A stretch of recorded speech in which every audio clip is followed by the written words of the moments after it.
আমি অনলাইনে 10টা 15 সময় আমার রেজাল্ট চেক করলাম। তারপর জানতে পারলাম আমার প্রাপ্ত নাম্বার। তারপর অন্যান্য বন্ধুদের টেকগুলো জানতে পারলাম। তারপর সম্ভবত জানলাম যে দ্বিতীয় হয়েছি। আচ্ছা।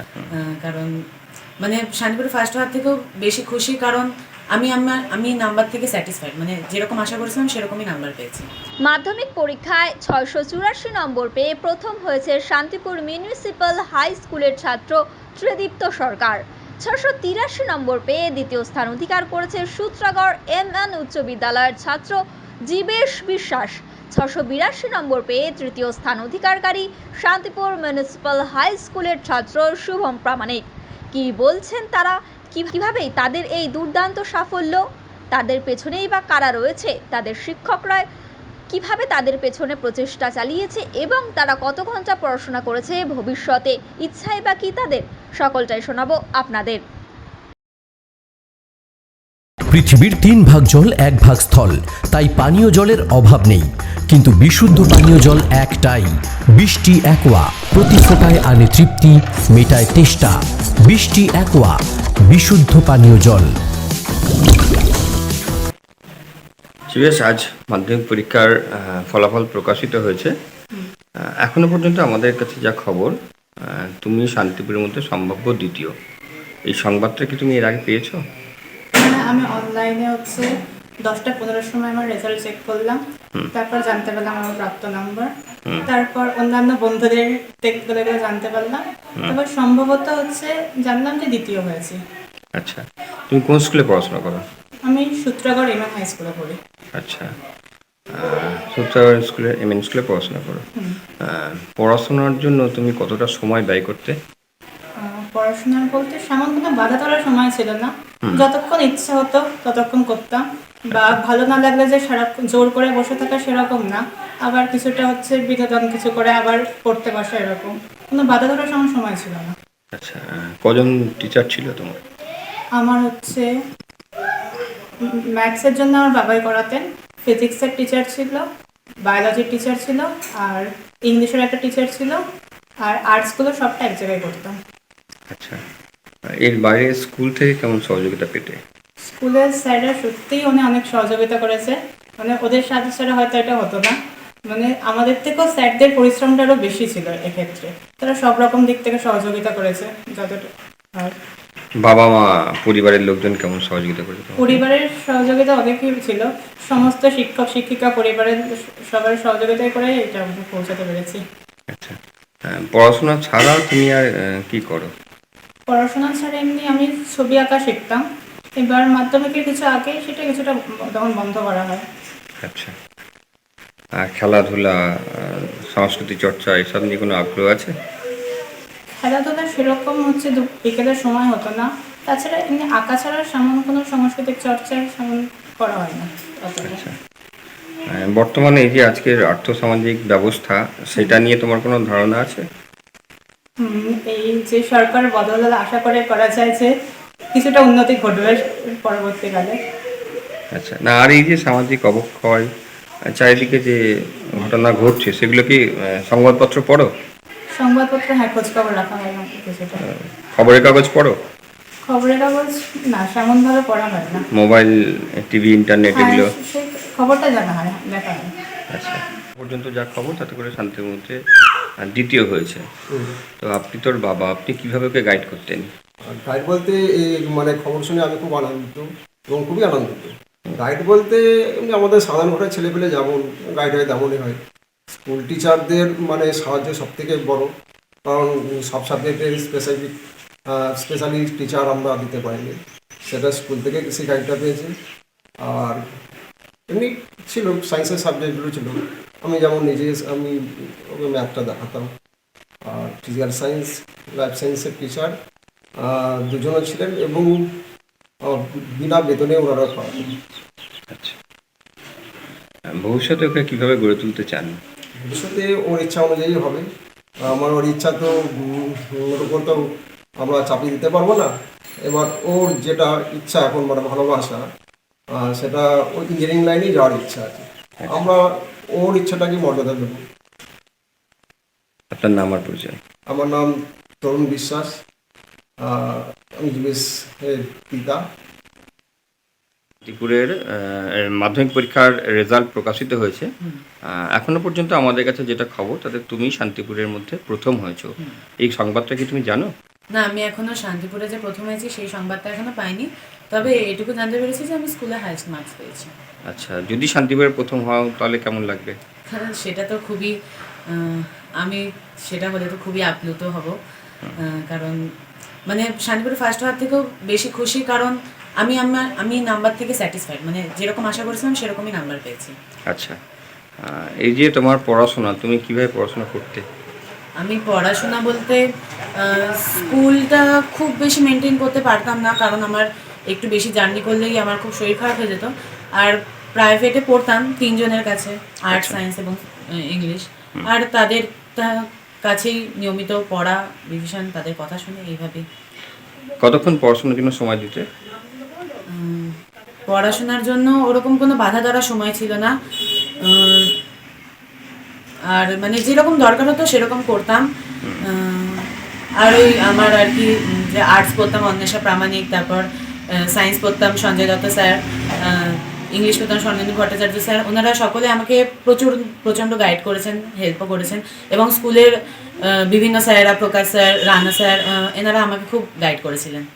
আচ্ছা, পড়াশোনার পাশাপাশি তুমি কি করতে ভালোবাসো?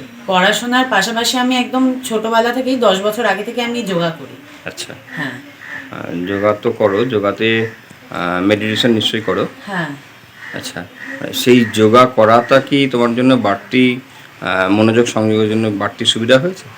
না, হ্যাঁ অবশ্যই। যোগা মানে আমার ছোটবেলা থেকে কিছু সমস্যা ছিল এবং আমার নাকে পলিপও আছে, সেই কারণে আমার ডাক্তারই সাজেস্ট করেছিল যোগা শেখার জন্য। তো তখন থেকেই যোগাটা করি, বরং ক্লাস 10-এ উঠে এই হয়তো একটু চাপের জন্য খুব একটা যোগা ক্লাসটা নিয়মিত করতে পারিনি, যার জন্য আমার উল্টে শরীরের অসুবিধা হয়েছে। তো তারপর থেকে মানে যখন থেকে অসুবিধা শুরু হয়েছে আমি আবার স্টার্ট করি যোগাটা, মাঝে কিছুটা গ্যাপ গিয়েছিল। তবে অবশ্যই মানে সারাদিন বই নিয়ে বসে থাকলে হয় না, যোগা ক্লাসটায় আমাকে যেতেই হয় এবং আমি যাই, কনসিস্টেন্টলি যাওয়ার চেষ্টা করি যাতে শরীরটা ভালো থাকে। তোমরা কয় ভাই বোন? আমি আর আমার দিদি আছে একটা। আচ্ছা, দিদি কি করে?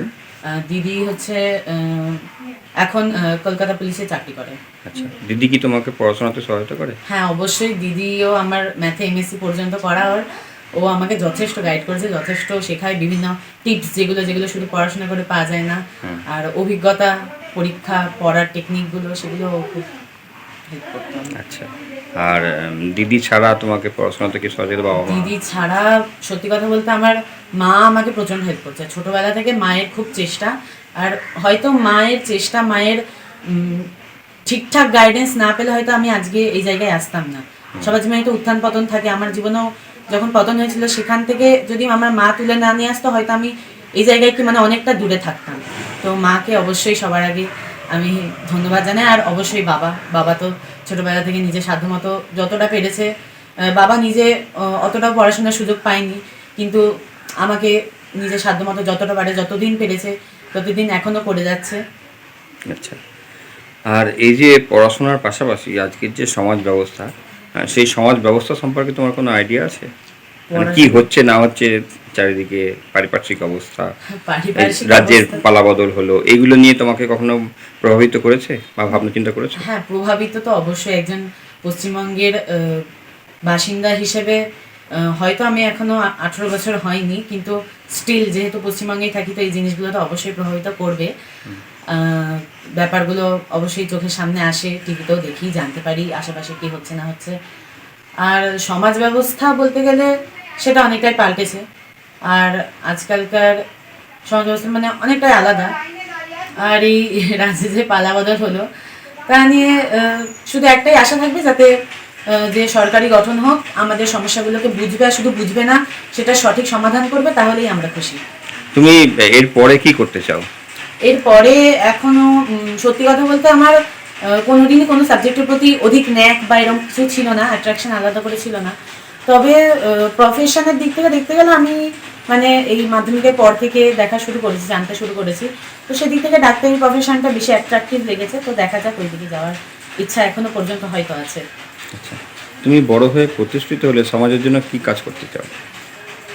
বড় হয়ে যদি প্রতিষ্ঠিত হতে পারি তবে সমাজের জন্য অবশ্যই আমি চাইবো মানে মানুষের যেগুলো একদম প্রাইমারি সমস্যা, মানে আমাদের মতো মানুষ যারা আর কি আমরা অনেক সমস্যা ভোগ করি যেগুলো জানতে বা শুনতে বা যেগুলো সমাধানে কেউ এগিয়ে আসে না, চেষ্টা করব যদি সম্ভব হয় তাদের সেই সমস্যাগুলো জানতে এবং সমাধান। তোমার আদর্শ কে? আমার আদর্শ কোন মহাপুরুষ, কাকে তুমি ফলো করো? সেইভাবে আমি কাউকে পুরোপুরি ফলো করতে চাই না, সকলের থেকেই যেই বৈশিষ্ট্যগুলো আমার ভালো লাগে সেগুলো আমি গ্রহণ করার চেষ্টা করি। তবে আমার স্বামী বিবেকানন্দকে মানে ভীষণ ভালো লাগে। আচ্ছা, তোমার নাম আর পরিচয়?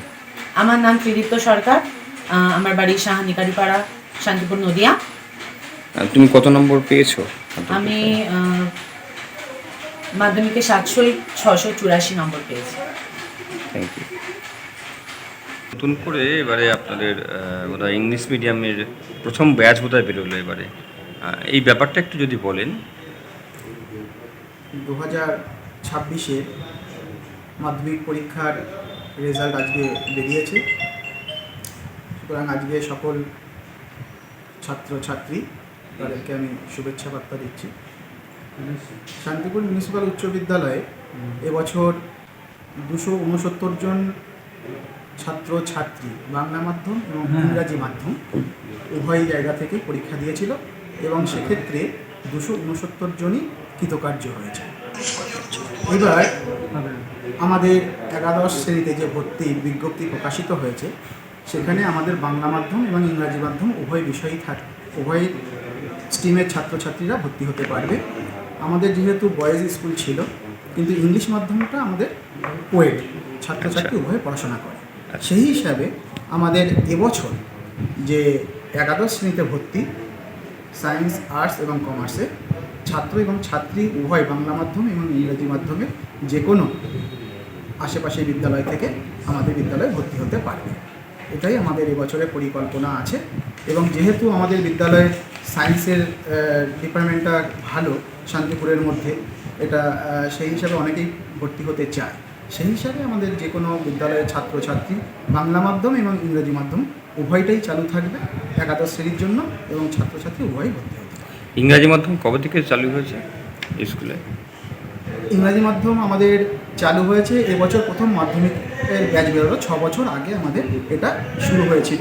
ক্লাস 5 থেকে আমাদের ইংরাজি মাধ্যমে শুরু হয়েছিল এবং এবছর আমাদের প্রথম মাধ্যমিকের ব্যাচ বেরোলো। এবার রেজাল্ট কেমন হয়েছে ইংরেজি মাধ্যম স্কুলের? ইংলিশ মিডিয়ামে আমাদের হাইয়েস্ট হয়েছে 671, প্রিয়াংশু চন্দ্র। এবং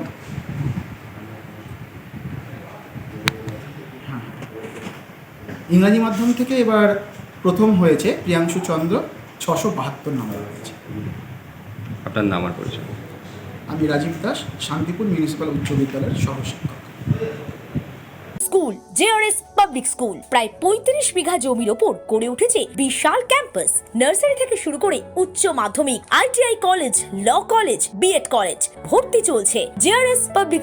ব্যালকনি বা সিঁড়ির রেলিং, মডিউলার কিচেন বা ড্রয়িং রুম, এক কথায় আপনার স্বপ্নের বাড়িকে করে তুলুন আরো সুন্দর। Chakdah ply centre, gorgeous look বা কোয়ালিটি সবে 3 নম্বর 1 Chakdah ply centre. Chakdah ply centre, KBM, Chakdah, Nadia. করবেন কেন করবেন বুঝতে পারছেন না তো? সঠিক গাইডলাইন পেতে আজই আসুন নদিয়ার চাকদাতে নিবেদিতা প্রাইভেট লিমিটেডে। Nivedita private limited, marketing and distribution service. Chakdah aluminium centre, ply, কাঁচ, laminates, kitchen fittings, door lock, window ও অ্যালুমিনিয়ামের খুচরো ও পাইকারি বিক্রেতা। চাকদা অ্যালুমিনিয়াম সেন্টার, পূর্বলালপুর 50 নম্বর রেলগেটের পাশে, চাকদা, নদিয়া। হোমওয়ার্কটা করেছো? হ্যাঁ স্যার। এ বাবা, ভুল করেছো কেন? চোখে কেমন ঝাপসা দেখছি, লিখতে আর পড়তে খুব সমস্যা হচ্ছে।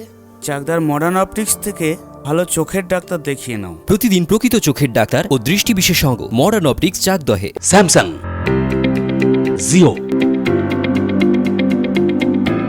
রিয়েলমি, নদিয়ার একমাত্র অথরাইজড ডিস্ট্রিবিউটর ঘোষ কমিউনিকেশন, থানার মোড়, চাকদা।